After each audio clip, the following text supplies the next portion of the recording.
Barely 24 hours after gunmen raided an army estate at Kurudu on Thursday and whisked away a lawyer's wife and his mother-in-law, gunmen again attacked another resident along Airport Road, Abuja, after opening fire on his vehicle. The incident reportedly happened around 8:12 p.m. on Friday when the victim, identified as Abdullahi Sabo, was driving with his wife at Sabo Lugbe Airport Road. It was gathered that the gunmen inside an unmarked golf car opened fire and deflated the tires of the car and whisked away the occupant. One of the victim's neighbor, Daramola Joseph, in a telephone chat confirmed the abduction of the victim, adding that the victim's wife managed to escape. The FCT has seen an increase in cases of abductions in the past weeks, raising concerns about the safety of the nation's seat of power. And residents of Kuriga community located along the Kaduna-Birnin-Gwari highway were thrown into confusion as bandits killed a school principal, Idris Abu Sufyan, and kidnapped his wife and baby. Local sources reported that the bandits invaded Sufyan's house on Thursday night and shot him dead before whisking away his wife and son. A friend of the victim, Sabiu Goyam, who confirmed the incident, shared pictures of the victims on his Facebook page. And also, the Taraba State Police Command says it foiled a kidnap attempt on kidnappers in Angwan Baraya Sarkin Dawaki ward near the Galadima of Muri Palace. According to the command, the gunmen engaged the police in a gun drill, with the police leading 4 of the assailants being neutralized as they attempted to abduct a ward head known as Ardo in the area. Here's the report. Angwan Baraya of Sarkin Dawaki is one of the oldest areas in Jalingo, the Taraba state capital, where most of the traditional rulers of Jalingo reside, including the Galadima of Muri. The incident occurred on Saturday, January 13, around midnight, when the gunmen in their numbers stormed the village and began shooting sporadically. The shooting drew the attention of security personnel, who immediately mobilized to the area, while the gunmen made their way to the resident of the arson, who was the target of the foiled abduction. In the ensuing gun duel, 2 of the terrorists were neutralized, while 2 others who fled the gunshot injuries later died. The Galadima of Muri, Muhammad Tukur, applauded the security personnel for foiling the kidnap attempt and urged them to remain resolute in the fight against insecurity in the area. Of all the kidnapping that is happening in Jalingo, that of yesterday was different, because it hardly for people of Jalingo that did not had the gunshots that took place yesterday. So it was it was like we are in the war front. In fact, the military must be commended. We thank them. We are happy that what they have did, and as Oliver Twist, we will ask them more to do more for us. The Taraba Police Public Relations Officer Abdullahi Usman said, while 3 of the kidnappers died on the spot, 2 corpses of the gunmen who fled the gunshot injuries were later found in the bush, adding that 23 of the attackers were arrested. On receipt of this distress call, the Command CP deployed operatives of the Jalingo division under the DPO. They respond immediately. With this swift response, they were able to rescue some of these victims, like the Ardo and 2 of his kids, his children. And on the process, we were able to gun down 2 of these kidnappers in the gun duel, where they have a kind of return fire, but because of firing power of the police officers in there, they were powered. 2 of them were gunned down. We succeeded in gunning down 2 of them. And at the time of the report, the Command CP also deployed more men of the anti-kidnapping, also the striking force. We are on manhunt to make sure that those that were kidnapped rescued alive and returned to their families. He sued for cooperation from residents in terms of information sharing to ensure that incidents of this nature are reduced to the barest minimum. A police officer has been killed and one other injured after some bandits attacked police officers at their duty post at Sakijiki village in Batari local government area of Katsina State. A report says the attack took place on Thursday at about 8 p.m. when they stormed the village deceptively dressed in hijabs. The police public relations officer, Abubakar Sadiq, also confirmed the attack in a statement on Friday, stating that the officers responded bravely and successfully repelled the attack. Katsina is one of the states in the northwestern region that is affected by banditry. Others are Zamfara, Kaduna, Kebbi, and Sokoto. Our reporter in Katsina, Abdullahi Yamadi, gives an update. At the moment, I can say some residents of the community informed Trust TV that Bazari Local Council chairman has visited the area and sympathized with the people of the village over the attack, where he pledged to remain committed in supporting security operatives until the bandits are defeated. So you can see still, Batsari happens to be one of the frontline local government areas which is ravaged by the activities of bandits.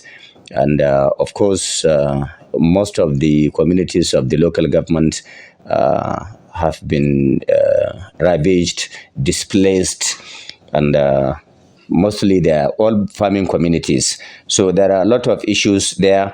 And in other locations across Katsina State, you understand that almost on daily basis, you receive a report of attack in communities of Damusa, Safana, Faskari Sabo, Dandimi, and some parts of other local government, all in Katsina State, even though they are all frontline local government areas where activities of bandits have reached a significant level, where we can say it's unfortunate that despite all efforts being made, this issue of banditry continue to escalate, continue to persist, and we can understand that at the moment some of the communities are mobilizing themselves to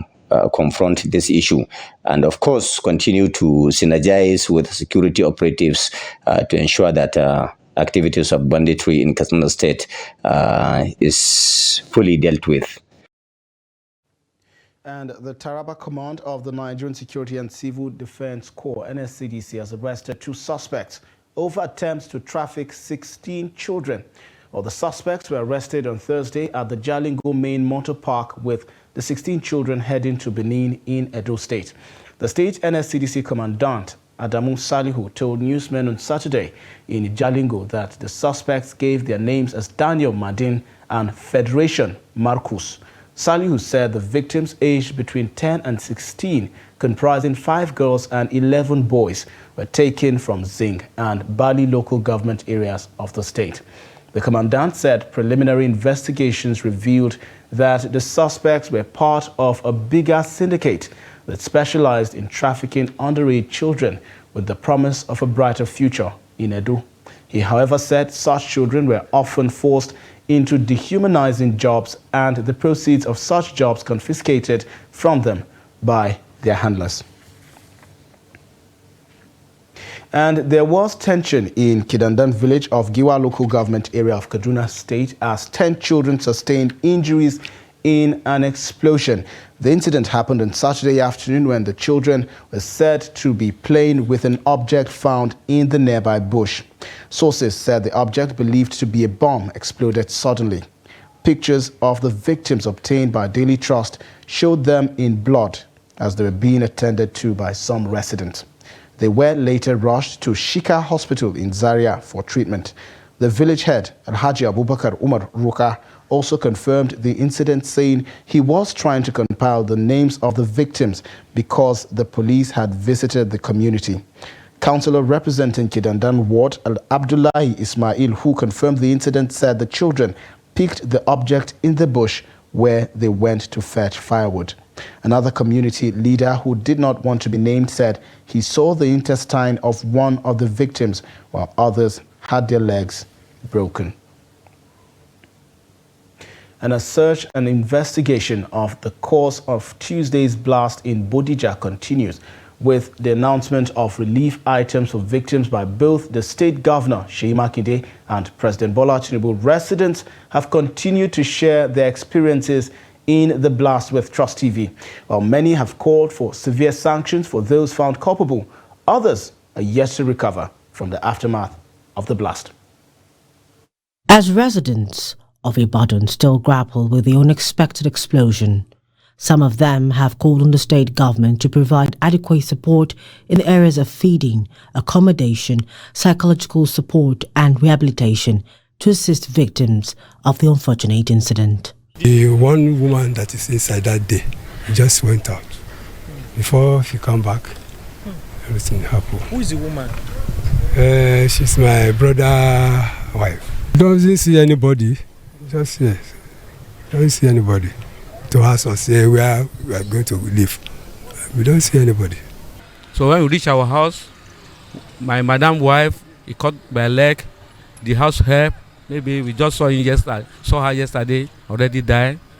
So it's for our forerunner, RAV4, and my own Jeep, Ford Edge. That's how it happened. The Commissioner for Health in Oyo State, Oluwaserimi Ajetumobi, said 77 people were injured with 5 deaths recorded, while some dismembered bodies were also found. Some have had surgery. The woman that had fractured had that surgery and she's stable. In University College Hospital now, we have about 5 still on admission. Then at Redeemers, we have 6 on admission. And the director, I just left Redeemers to check on our patients. And the director said later today, 4 will be discharged. Similarly, the State Emergency Response Head, Temitope Alonge, noted that recovery efforts on the 4th day saw the team picking up missing body parts and assured of safety in the affected area. Working very hard to get to ground zero by Monday. Ground zero meaning we will have cleared off all the rubbles and taken away any hazardous waste that is at the site of the incident. Meanwhile, Governor Seyi Makinde, while calling for calm and cooperation among the citizens, pledged to provide adequate shelter and sort the medical bills of the victims of the blast. Also, let me use this opportunity to appeal to anyone still staying in any of the houses within 250 meters of ground zero to move out to government provided accommodation until we check the structural integrity of the buildings in this area. Well, at the same time, unscrupulous elements who may want to take advantage of this disaster to carry out any form of looting should be warned.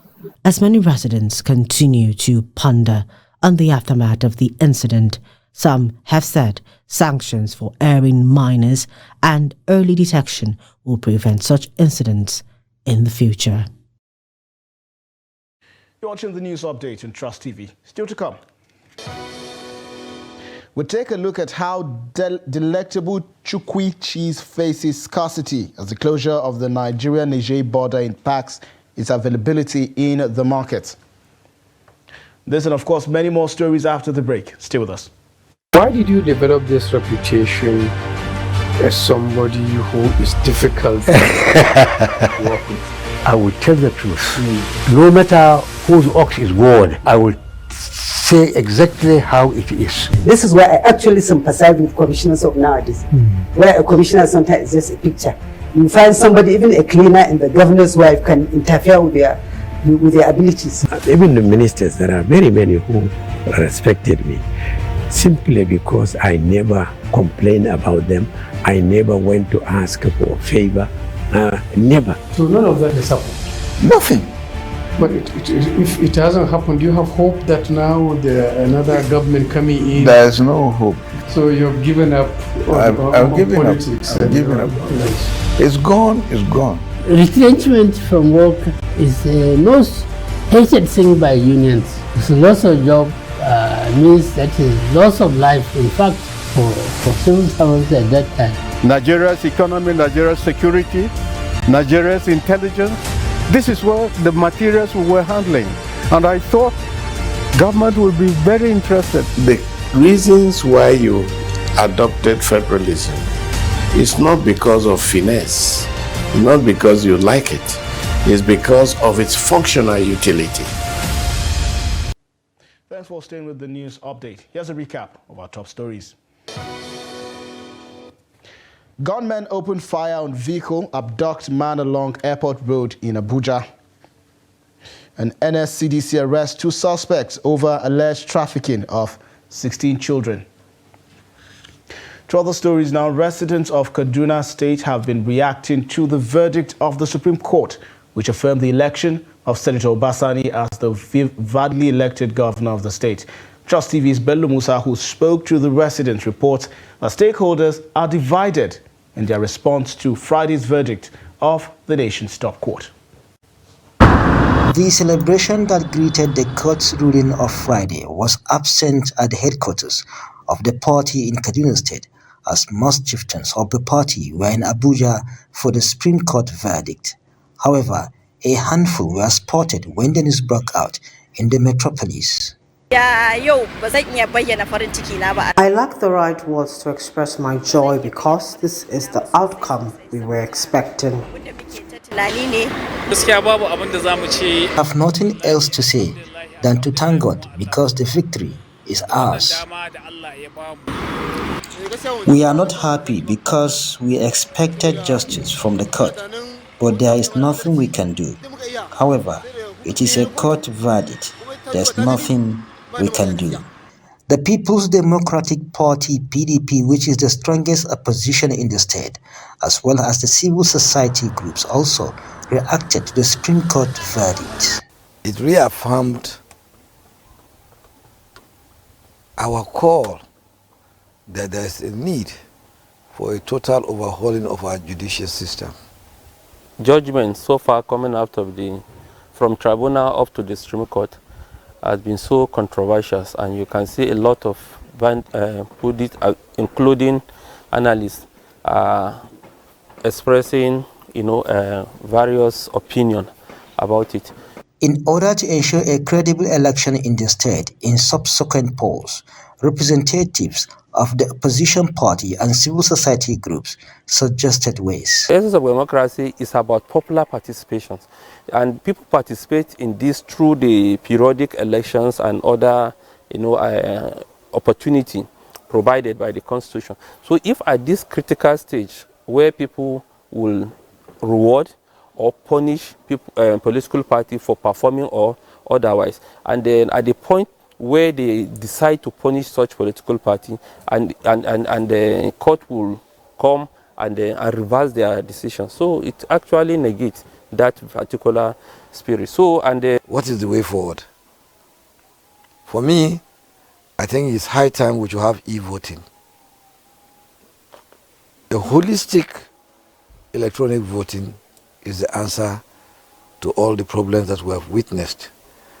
On his part, the Kaduna State Governor Obasani promised more development across the state. Politics is over since May 29, when I won the election, when I was sworn in. Now, what is more important is to continue to push our rural transformation drive, because we have a lot of challenges, and I believe we need everyone, every citizen of Kaduna State who have something to offer, to join us in moving Kaduna State forward. That's what is more important now. Despite the Supreme Court verdict, the street in Kaduna remained calm, with motorists and other residents going about their normal businesses. Bello Musa, Trust TV News, Kaduna. And in health, the National Agency for Food and Drug Administration and Control, NAFDAC, says it is investigating a viral social media post alleging that a woman fried plantain chips using oil adulterated with polythene. NAFDAC's resident media consultant, Shayo Akintola, in a statement on Saturday, explained that the agency was taking a science-based approach to verifying the claim before taking any action and assured citizens of its commitment to safeguarding public health amid the disturbing allegation. According to the viral post, a woman allegedly melted about 5 pieces of Olonka rubber, also known as polythene, into oil before grating plantain to make chips. According to NAFDAC, the post began circulating before the date of practice was supposedly observed, without indicating the geographical location, adding that it would conduct the necessary laboratory investigation into the claim. The statement advised citizens to only purchase goods from reputable sources while checking for NAFDAC registration numbers on product labels. It urged Nigerians to be wary of products with suspicious packaging, objectionable smell or color, as well as unrealistically low prices. Chukwi, a locally made cheese from camel or cow milk, is popular in some states in northern Nigeria bordering Niger Republic, like Katsina. Chukwi is substantially imported from Niger Republic, though some insignificant percentage is processed and produced locally in northern Nigeria. The delicacy, however, is becoming increasingly scarce and expensive, with many people attributing this to the Niger border closure. Trust TV's Abdullahi Yamadi reports.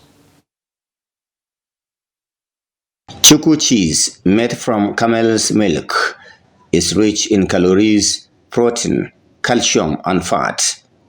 It is commonly consumed in states like Katsina, Sokoto, Zamfara, Kano, and Jigawa.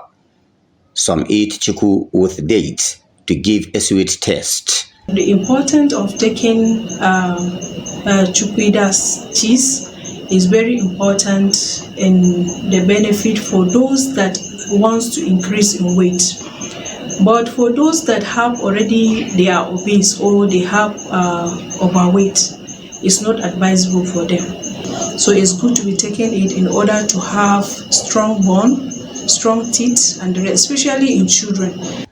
At the moment, this rich delicacy is gradually disappearing since the border closure as part of sanctions imposed on Niger Republic by the Economic Community of West African States, ECOWAS, after military intervention in the country. Traders also attributed its scarcity to rising cost of production and inflation, coupled with continuous devaluation of the naira, making its price higher beyond the reach of the ordinary Nigerians who are to find what to eat. As it is at the moment, it is difficult to cross the borders to transact any business, and this is affecting businesses in both countries, not only Niger Republic. More so, our businesses are collapsing every day, and this is dangerous to the government and the people as well. The major difficulty we face is the exchange rate. The Nigerian currency is devaluing on daily basis. As such, it is difficult to predict what the price will be. At the moment, we have chuku for 500 up to 1,000 naira, which before now was sold at 350 or 400 naira.